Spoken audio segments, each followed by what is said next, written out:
Hello guys, I hope all are doing well. আমি আমার daily life থেকে কিছু ছোটো ছোটো ক্লিপ নিয়ে রেখেছিলাম।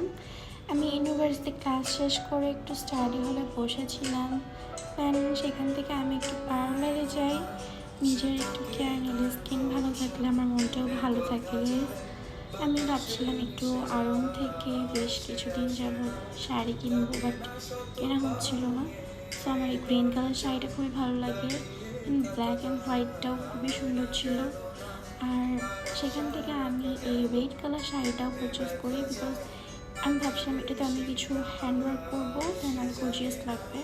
দেন আমি সেখান থেকে একটু তার কাপড় শুনেছি, বাট এটা অ্যাভেলেবেল হয় না আমার এই সাইজটা। শাড়িটা খুবই সুন্দর ছিল। আমি কিছু ফেস প্যাকও নিয়েছিলাম। আমি আড়ং থেকে 6টা কুপন কার্ড পেয়েছিলাম। আমি সেখান থেকে একটু গোল্ডের দোকানগুলো দেখছিলাম, খুবই বেশি প্রাইস গাইজ এখন গোল্ডের। আমি কিছুদিন আগে একটা জামদানি শাড়ি গিফট পেয়েছিলাম, তো আমি ভাবতেছিলাম যে সেটার সাথে কী ভালো লাগে পরলে। এই শুজটা আমার মনে হলো যে ভালো হবে, একদম ডিপ মেরুন কালার একটা শুজ। আমার ফোনে একটু প্রবলেম ছিল, ওটা ঠিক করে দেন আমি বাসায় চলে আসি। Thank you for watching video.